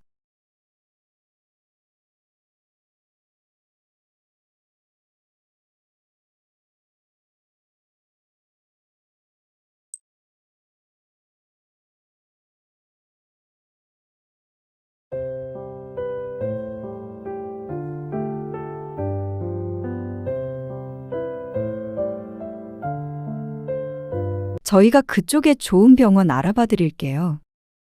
뭐? 병원이 못 믿어오신 거면 그쪽에 알아봐 드린다고요. 그러면 어머님, 아버님은 오래 운전 안 하셔서 좋고, 저희는 부담이 덜해서 좋잖아요. 뭐가 자꾸 부담된다는 거야? 숙소 비용이 부담된다는 거야? 아니면 우리가 가는 거 자체가 부담된다는 거야? 솔직히, 정기적으로 올라오시는 게 좀 그렇긴 해요. 뭐? 원래 병원 다니실 때 저희 집에 있다가 가셨다면서요. 그런데 자꾸만 병원 때문에 두 분 올라오시면 자연스럽게 저희 집으로 오시려고 하시니까. 아니, 1년에 한두 번 병원 올라오면서 자식 한 번 보고 가는 게 그렇게 부담스러운 일이라는 거야? 어머님, 아버님은 그냥 쉬다 가시면 되겠지만 손님 맞는 입장에서는 그렇죠. 둘 다 직장인이니까요. 오늘 이야기 속 주인공은 68세 한정수 씨입니다. 그리고 그의 아들과 며느리에 관한 이야기이죠. 한 씨는 참 억울했습니다. 왜 병원에 가는 것조차 며느리의 눈치를 봐야 하는 것인지 몰랐습니다. 좀 더 나은 환경에서 검사하고 치료하고자 시골에서 서울로 올라가는 것뿐인데 그것이 부담스럽다는 며느리였습니다. 자고 가지 않겠다고 해도 싫다. 만나지 않고 돌아가겠다고 해도 싫다. 시부모가 범죄자도 아니고 반경 몇 킬로 안엔 접근 금지라도 해야 하는 건가 싶었습니다. 서울 바닥이 전부 아들 며느리의 집도 아닐진데 불편하니 병원도 시골로 다니라는 며느리가 괘씸했습니다. 그리고 거기에 동조하는 아들 또한 내 자식이 아닌 것만 같았습니다. 아들 며느리 마음 편하게 하자고 다니던 병원을 바꾸는 건 말이 안 됐습니다. 한씨 부부가 준 집에서 살고 있는 아들 며느리라면 더욱 그래서는 안 되었습니다. 오라고 해도 안 갔겠지만 적어도 그 정도 예의는 차리는 자식이길 바랐습니다. 서울까지 가서 홀대 당하고 오는 날 한씨는 결심했습니다. 그날의 일을 아들 며느리가 후회하도록 만들기로 말이죠. 한씨는 아들이 하나 있었습니다. 어릴 적부터 공부를 잘해서 서울에서 대학을 나왔고 그 뒤로 쭉 서울에서 살고 있었습니다. 그리고 한씨는 아들이 결혼하기 2년 전까지 서울에서 살다가 고향으로 내려왔습니다. 은퇴하면 한적한 곳에서 아내와 함께 텃밭이나 가꾸며 사는 게 꿈이었는데 꿈이 이뤄졌다면 이뤄진 것이었죠. 가끔 올라갈 일이 있을 때 아들을 만나고 명절엔 아들이 내려오고 그렇게 평범하게 살았습니다. 평범한 게 가장 행복한 일이었죠. 그러다가 아들이 결혼하면서 이야기가 조금 달라졌습니다. 혼수는 다 마련했어. 침대는 다음 주에 도착한대요. 그러면 끝이에요. 그래도 식전에 마무리됐네. 네, 유리가 이리저리 고생이 많았어요. 회사 다니면서 준비하느라. 그래, 수고했어. 아무튼간 싸우지 말고 잘 살아. 네. 집 감사해요. 아들이 신혼을 시작할 집은 한씨의 집이었습니다. 한씨가 고향으로 내려오기 전에 살던 집이었습니다. 세를 줄까 아니면 팔까 고민하다가 그냥 두었는데 정기적으로 서울에 오가야 하는 일이 있었기 때문이었습니다. 병원 가실 때는 언제든지 들르세요. 그래, 알았다. 물론 눈치 없이 병원에 갈 때마다 아들의 집에 가진 않겠지만 말이라도 고마웠습니다. 한씨는 아들에게 그 집을 신혼집으로 내주었습니다. 처음부터 그렇게 계획한 것은 아니었지만 워낙 집값이 폭등하는 바람에 자연스럽게 그렇게 되었습니다. 대신 며느리가 혼수를 모두 채우기로 했기에 한씨 부부도 큰 불만이 없었습니다. 병원에 갈 때마다 머물렀던 집이기에 불편해지긴 하겠지만 아들 가진 입장이기에 어쩔 수 없다고 여겼습니다. 사돈도 크게 보태주지 못하는 입장에서 한씨에게 고마워했고 말이죠. 그렇게 아들은 결혼을 했습니다. 결혼 후 얼마 되지 않아 한씨 부부는 서울에 가게 되었습니다. 친척 행사와 병원 일이 겹쳐서 가는 김에 아들 며느리 얼굴을 보려고 방문한 적이 있었습니다. 열무 챙겼어요? 챙겼어. 이제 그만 담아. 둘이서 어떻게 이걸 다 먹어? 그래도 올라가는 김에 챙겨가면 좋지. 한씨는 부지런히 움직이고 있는 아내를 못 말리겠다는 듯이 바라보며 고개를 저었습니다. 차를 타고 갈 것이지만 짐이 한가득이었습니다. 요즘 젊은 사람들은 이런 것을 안 좋아한다고 해도 소용없었습니다. 자기 만족일 것이었죠. 한씨 부부는 그렇게 2시간 반 정도 차를 타고 아들네 집에 도착했습니다. 멀다면 멀고 가깝다면 가까운 정도였습니다. 오셨어요? 먼 길 오시느라 수고하셨어요. 아들 내외는 간단한 식사를 준비해 놓았습니다. 제가 요리를 잘 못해서요. 아이고, 먹을 거는 가져온 게 엄청 많아서 따로 더 안 꺼내도 돼. 한씨의 말에 아내가 시골에서 가져온 반찬과 먹을거리를 꺼내 놓았습니다. 그러자 며느리는 기가 질린 표정을 지었습니다. 준호 엄마가 손이 커. 나중에 식사를 마치고 설거지를 하는 며느리를 보니 너무 바리바리 싸들고 왔나 싶기도 했습니다. 그리고 머릿속에 다음부터는 이러지 말아야겠다 하고 입력했습니다. 그다지 반기는 기색이 아니었기 때문이었습니다. 주무시고 가실 거죠? 자고 가긴. 내려가 봐야지. 자고 가실 줄 알았는데. 늦었는데 운전하시게요. 아직 해도 안 졌는데 뭐. 이만 일어날게. 조심히 가세요. 간다는 말에 며느리의 안색이 지나치게 밝아지자 한씨는 조금 놀랐습니다. 아까부터 표정 관리가 쉽지 않은 모양이었습니다. 며느리와 몇 번 보지는 않았지만 그래도 싹싹하게 말도 붙여오고 했었는데 시부모와 한 공간에 오래 있는 건 불편한 모양이었죠. 다음에는 꼭 주무시고 가세요. 그래. 알았다. 글쎄 아들네 집에서 자고 갈 일이 많이 있을까 싶었습니다. 보통은 하루 자고 가긴 했지만 한씨 부부도 아들 부부의 집이 되어버린 이상 편하게 묵고 갈 생각은 들지 않았습니다. 며느리가 있으니 어쩐지 불편했습니다. 그렇게 집으로 돌아오는데 마음 한구석은 조금 씁쓸했습니다. 물론 아들 내외에게 그런 마음은 내비치지 않았지만 말이죠. 이후의 명절에도 며느리는 개인적인 일 때문에 참석하지 않았습니다. 아들 혼자 내려왔고 아들은 사과했습니다. 죄송해요. 결혼하고 첫 명절인데. 괜찮아. 저러는 건 넌데 못 오면 또 어때? 그래도요. 어머니 혼자 음식 준비하셨잖아요. 며느리가 온다고 음식 준비를 같이 할 수 있을까 싶었습니다. 명절에 음식 시켰다고 아들 내외가 이혼했다는 친구가 실제 한신의 동네에 있었습니다. 그 뒤로는 동네 사람들이 무서워서 며느리 못 부려먹겠다는 농담을 하곤 했는데 어쩐지 한씨는 그 일이 떠올랐습니다. 한씨는 아들의 사과를 들으며 또다시 씁쓸한 미소를 지었습니다. 그러던 어느 날이었습니다. 그러게 내가 서울 가서 검사 받자니까. 왜 검사를 2번 해요? 가까운데 놔두고 매번 서울 다니는 게 불편해서 그랬지. 그래도 병원은 아무 데나 가면 안 되죠. 한씨는 아내의 핀잔을 들어야 했습니다.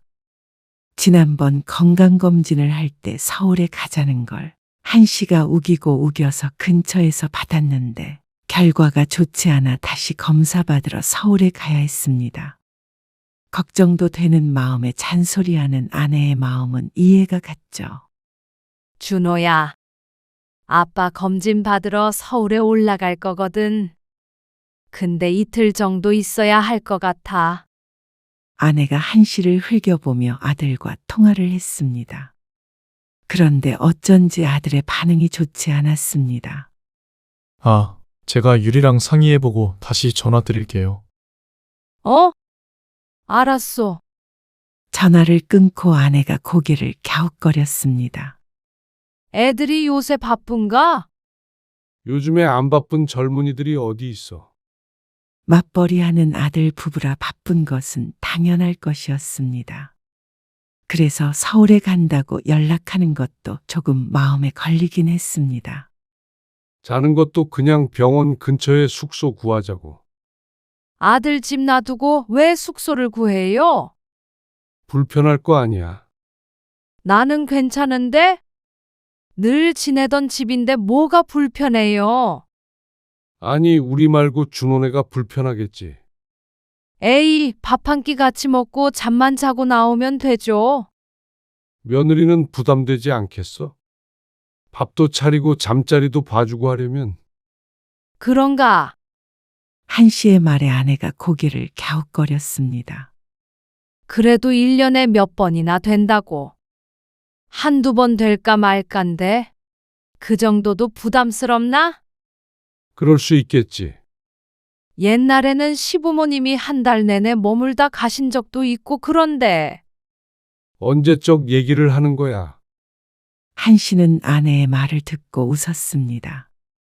옛날엔 그러던 때가 있었습니다. 한씨 부부가 서울에 살 때 한씨의 부모님이 시골에서 올라와 한 달 동안 지낸 적도 있었는데 그때 아내에게 참 고마웠습니다. 얼마나 살뜰하게 모시던가. 한씨도 덩달아 아내에게 잘하게 되었습니다. 한씨 부부는 잠시 아들의 연락을 기다렸습니다. 상의해본다기에 기다리긴 했지만 뭘 상의해본다는 것인지는 알 수 없었습니다. 그런데 1시간쯤 뒤에 아들에게서 전화가 왔는데 미안한 기색이 역력했습니다. 오시는 건 좋은데 죄송하지만 저희가 숙소를 따로 예약해 드리려고 하는데 괜찮으세요? 숙소를 예약해 주겠다고? 네, 아무래도 집에서 주무시는 건 저희도 다음날 출근도 하고 그래야 해서요. 그래. 그래야겠지. 집도 좁고 유리도 좀 부담스러워하는 것 같고요. 한씨가 대답도 하기 전에 아들은 주저리 변명을 늘어놓았습니다. 그러니 어쩐지 한씨는 더 기분이 상하는 것 같았습니다. 안 그래도 숙소에서 따로 자려고 했는데 아들이 먼저 그 이야기를 꺼내는 것과는 느낌이 사뭇 달랐습니다. 아, 불편하다고 그래? 한씨의 말에 아들이 아차하는 기색으로 대꾸했습니다. 아, 불편하다고 한 건 아니고요. 그냥 좀 그럴까 봐요. 아들이 말을 얼버무리며 마무리했습니다. 그래. 안 그래도 네 엄마랑 그 얘기하고 있었어. 그래요? 그러면 저희가 병원 근처로 예약해 드릴게요. 그래. 한씨는 예약해주겠다는 아들의 말을 굳이 마다하지 않았습니다. 아들에게 부탁하려고 한 것은 아니겠지만 그래야 한씨도 아들도 마음이 편할 것을 알고 있었죠. 그렇게 다시 서울에 올라가게 되었습니다. 아들이 어디에 숙소를 예약했다며 아내의 휴대폰에 메시지를 넣어주었습니다. 그리고 건강검진 전날 오후에 서울로 출발하며 아들에게 전화를 걸었습니다. 지금 출발하니까 한 7시 반쯤에 도착할 거야. 네. 운전 조심하세요. 그래. 도착할 때쯤에 연락할게. 네? 네, 알겠습니다. 한씨는 전화를 끊고 운전대를 잡았습니다. 밥은 그냥 준호네 집 근처 식당에서 간단하게 먹고 숙소로 가요. 그래야지. 다음날 일찍 병원에 가려면. 그나저나 정말 아무것도 안 가져가도 되는 건지 모르겠네. 그래도 오랜만에 아들 보는 건데. 지난번에 준호가 하는 말 못 들었어? 전에 서울에 방문하고 얼마 뒤에 아들에게서 전화가 왔었습니다. 아내가 싸간 음식을 처리하느라 힘들었다며 다음엔 빈손으로 오길 부탁했죠. 아, 그랬지. 그리고 거의 아들 집 근처에 도착했을 즈음에 한씨가 아내에게 말했습니다. 준호한테 전화 넣어봐. 거의 다 왔다고. 잠깐만요. 아내가 휴대폰을 꺼내 아들에게 전화를 걸었습니다. 잠시 뒤에 전화를 받았는지 아내가 반갑게 이야기했습니다. 준호야, 거의 다 왔거든? 아, 서울 도착하셨어요? 집에 거의 다 왔어. 길이 하나도 안 막혀서 한 10분쯤 뒤에 올라갈 테니까 알고 있으라고. 집에요? 무슨 집이요? 너희 집. 저희 집이요? 전화기 너머로 들리는 대화가 너무 이상했습니다. 서로 무슨 말을 하는지 못 알아듣고 있는 듯 했죠. 숙소 예약해 드렸잖아요. 아, 알지. 숙소는 이따가 갈 거고. 너희 집에 일단 도착했다고. 저희 집에 오신다고요? 아, 같이 저녁 먹고 가려고 했지. 그제서야 아내도 이상한 걸 알고는 말끝을 흐렸습니다. 아들은 난감한 기색을 보였습니다. 저는 집에 오실 줄 모르고요. 유리랑 밖에 좀 나왔어요.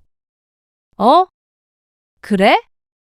우린 저녁 같이 먹는 줄 알았지. 전 숙소에서 주무시니까 당연히 그쪽에서 따로 식사하실 줄 알았어요. 서로 크나큰 오해를 하고 있었던 모양이었습니다. 아내는 서운한 기색이 역력했습니다.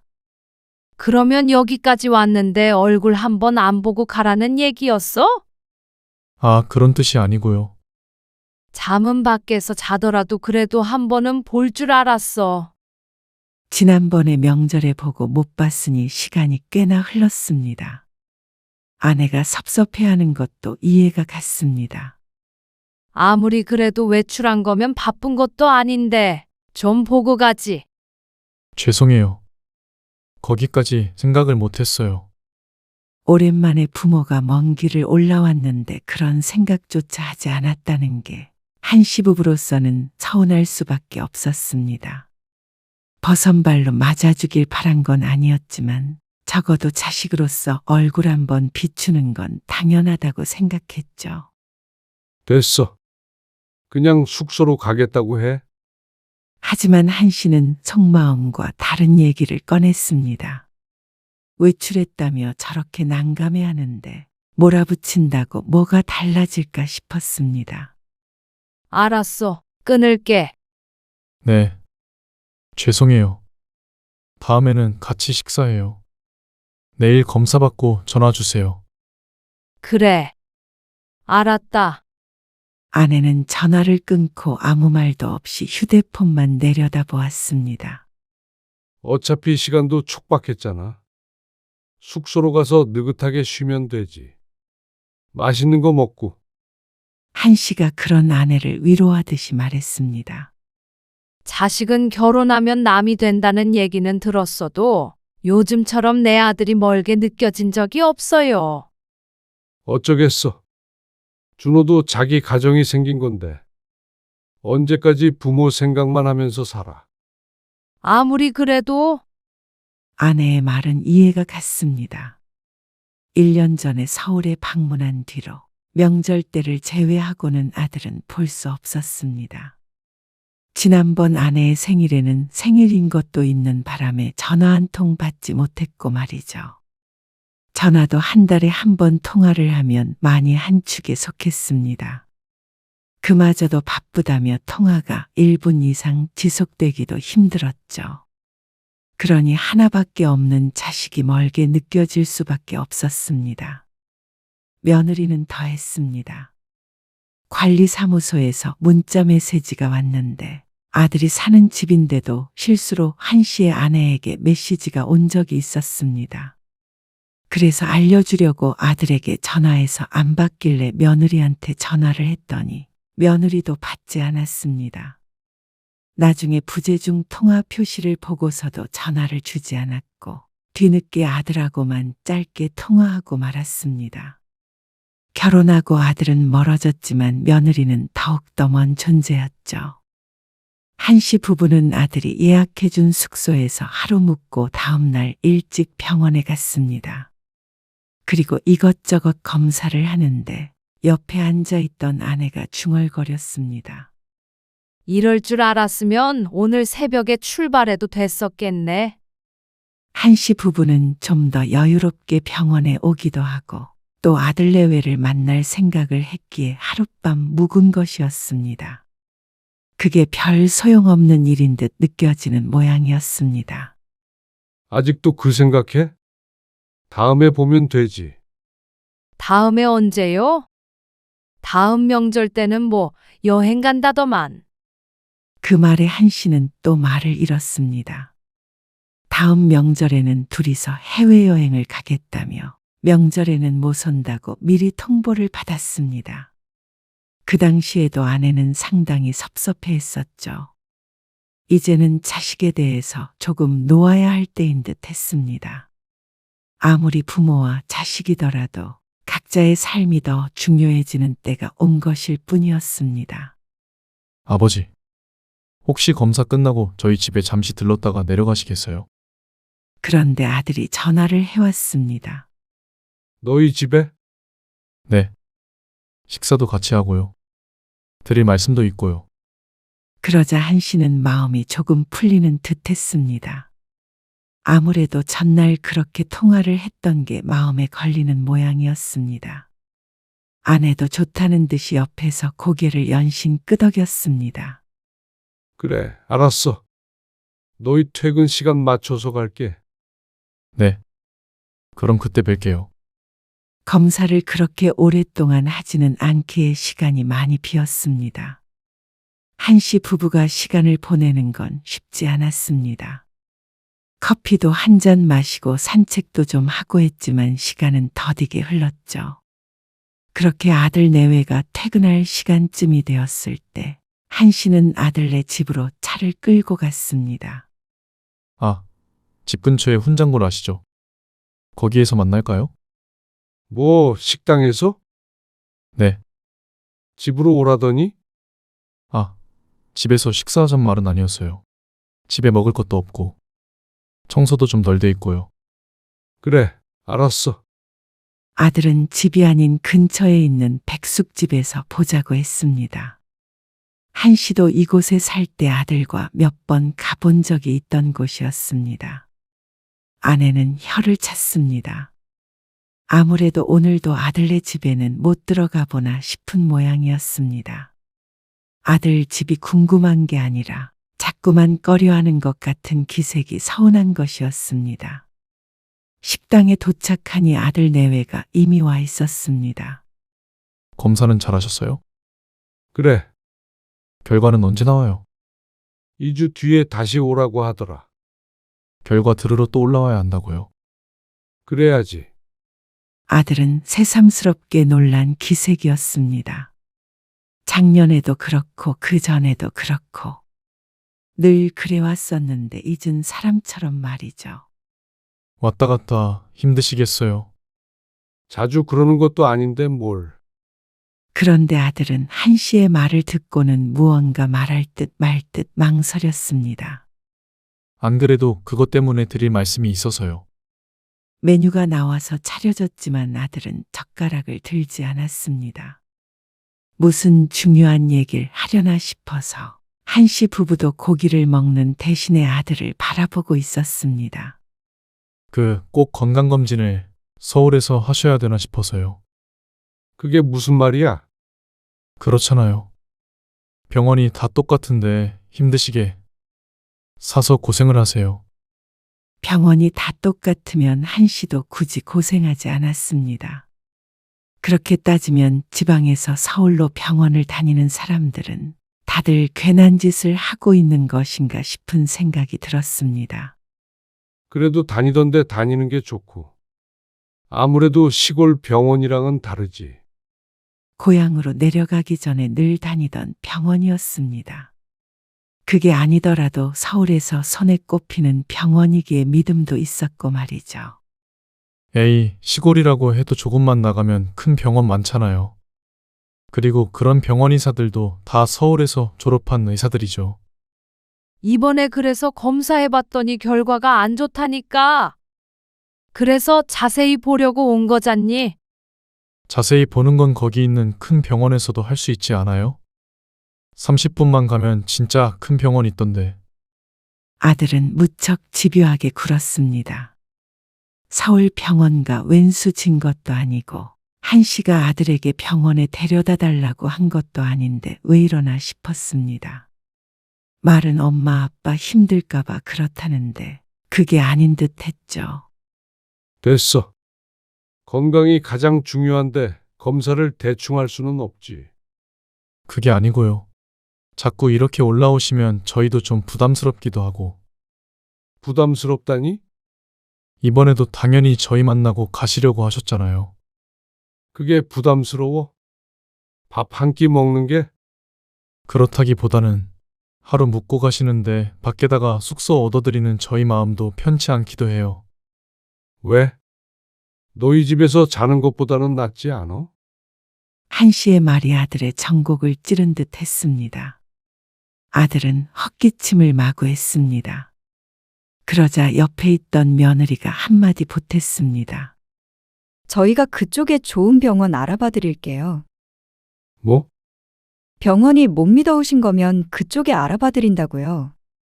그러면 어머님 아버님은 오래 운전 안 하셔서 좋고 저희는 부담이 덜해서 좋잖아요. 일석이조라며 웃는 며느리의 어이가 없었습니다. 뭐가 자꾸 부담된다는 거야? 숙소 비용이 부담된다는 거야? 아니면 우리가 가는 거 자체가 부담된다는 거야? 솔직히 정기적으로 올리오시는 게 좀 그렇긴 해요. 뭐? 원래 병원 다니실 때 저희 집에 있다가 가셨다면서요. 그런데 자꾸만 병원 때문에 두 분 올라오시면 자연스럽게 저희 집으로 오시려고 하시니까. 아니, 1년에 한두 번 서울 올라오면서 자식 한 번 보고 가는 게 그렇게 부담스러운 일이라는 거야? 어머님 아버님은 그냥 쉬다 가시면 되겠지만 손님 맞는 입장에서는 그렇죠. 둘 다 직장인이니까요. 맞벌이하면 부모도 못 만나고 사는 건가 싶었습니다. 말도 안 되는 소리에 기가 찼습니다. 그러면 안사돈도 한 번도 안 오신다는 말이야? 그러자 며느리가 잠시 할 말을 잃은 듯 입을 꼭 다물었습니다. 지난번에 아들과 통화할 때도 그렇고 지지난번에도 그렇고 안사돈이 아들 집에 왔다 간 것을 뻔히 알고 있었습니다. 그래서 더욱 괘씸했습니다. 자식 입장에서 부모 방문이 부담스러워서 그렇다고 해도 이해가 가지 않겠지만 그 부담스럽다는 게 시부모만을 뜻한다면 그건 얘기가 완전히 달라졌습니다. 그리고 아무리 그렇다고 한들 어떻게 놀러 오는 것도 아닌데 병원도 오지 말란 소리를 할 수 있는지 몰랐습니다. 너희 마음 불편하니까 병원도 마음대로 가지 말란 소리야? 그렇게 말씀하시면 조금 이상하게 들리는데. 이상하게 들리는 게 아니라 너희가 이상한 말을 한 거야. 한 씨가 언성을 조금 높이며 말했습니다. 어떻게 포장을 한 듯 결론은 같았습니다. 결국에는 이런 식의 방문이 달갑지 않다는 것이었죠. 우리가 병원에 온다고 너희 집에서 자겠다는 것도 아니고 한상 거하게 차려달라는 것도 아니고 병원에 같이 가자는 것도 아니잖냐. 근데 뭐가 그렇게 부담스럽고 불편해서 오지도 말라는 거야. 아니, 이번에도 당연히 저희 집으로 오셨잖아요. 우리가 아니더라도 누구나 그렇게 생각했을 거야. 늘 보는 사이도 아니고 어쩌다 한번 오는 부모를 그냥 보낼 생각을 하는 너희가 상식적이지 못한 거지. 요즘엔 그렇지도 않아요. 당연히 자식에게 동의를 구하고 정식으로 약속을 잡으셨어야죠. 기가 차서 말도 나오지 않았습니다. 정확히 너희 집에서 밥 먹자 소리를 하지 않은 건 맞았지만 그래도 간단히 차를 마시더라도 한 번은 볼 줄 알았던 게 그렇게 비상식적인 행동이었나 싶었습니다. 부모 자식 사이라는 게 그 정도도 안 되는 건가 생각하니 어쩐지 서글퍼졌습니다. 어차피 아버지도 병원 때문에 오시는 거면 좋은 병원 가시면 되는 거잖아요. 아니, 어딜 가든 우리가 알아서 할 테니까 너희는 신경 쓸 거 없어. 어떻게 신경을 안 써요? 올라오신다고 저희한테 연락을 안 하실 것도 아니잖아요. 그걸 원하면 그렇게 하마. 전화도 안 하고 조용히 올라왔다가 가면 되냐? 어떻게 그렇게 돼요? 저희도 마음 불편하죠. 맞아요. 꼭 집 주셨으니까 당연히 저희 집에서 머물러야 된다고 생각하시는 것 같아서 사실 좀 섭섭하기도 했어요. 준호 씨가 말은 안 하지만 많이 마음 써요. 그러면서 진명이가 한씨 부부 앞으로 되어 있는 것이 잘못됐다고 지적을 했습니다. 저희 집이 아니니까 더 그런 생각이 드는 것 같고, 그러니까 어머님, 아버님 오신다고 하면 더 불편하고 그런 것 같아요. 그래서 너희 달라고 그 소리 하는 거야. 이미 아들 며느리 줬다고 생각한 집이긴 했습니다. 명의는 크게 중요하다고 생각하지 않았습니다. 어차피 자식이 하나이기에 그게 그거라고 생각했는데 아들 내외는 달리 생각한 듯 했습니다. 이전 같았으면 대수롭지 않게 아들 명의로 바꿔줬을지도 몰랐습니다. 하지만 이제는 그럴 마음이 전혀 들지 않았습니다. 아니, 괘씸해서라도 안 될 것 같았습니다. 그 집 때문에 그렇게 마음이 불편하다니까. 그러면 너희가 그 집에서 나오면 되겠네. 네? 너희 말 들어보니까 그게 맞는 것 같다.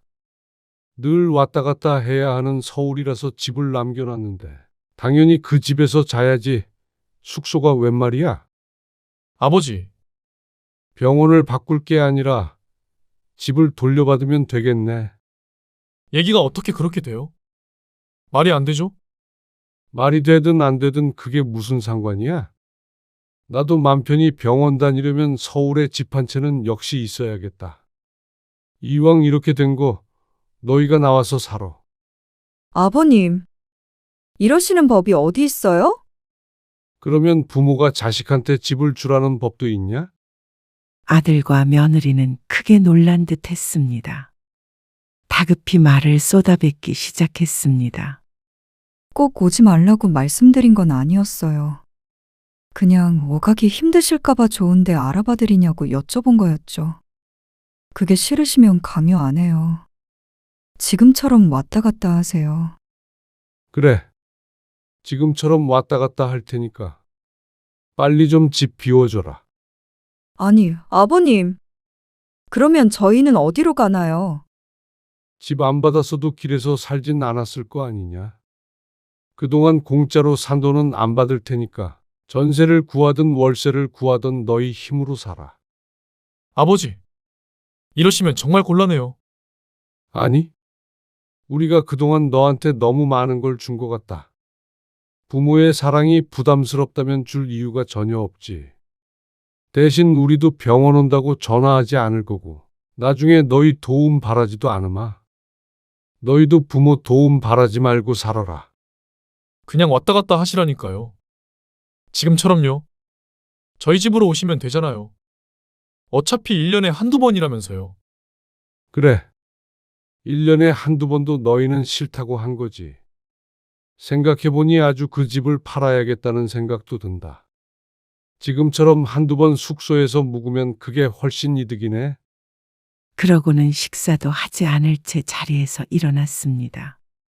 아들 내외는 다급히 붙잡았지만 한씨 부부는 그 손을 뿌리쳐 버렸습니다. 그리고 당장 집으로 내려오는 길에 당장 부동산에 전화해 집을 내놨습니다. 그렇다고 마음이 편한 건 아니었지만 지금 하는 꼴을 보니 나중에 부모가 더 늙고 아프면 챙겨줄 자식이 아니었습니다. 그렇다면 그런 자식에게 집을 물려주느니 부부의 노후를 스스로 챙기는 게 현명할 듯 했습니다. 부모의 도움으로 편히 산 것은 모르고 조금도 불편한 게 싫다면 한씨 부부도 그런 자식을 챙길 이유가 없었습니다. 한씨 부부는 정말로 집을 매매해버렸습니다. 그리고 잔금날 아들 내외는 그 집을 나와야만 했습니다. 원망 가득한 음성으로 한씨에게 전화를 걸었지만 한씨는 차갑게 전화를 끊었습니다. 아들 내외는 뒤늦게 땅을 치고 후회했지만 이미 늦었죠.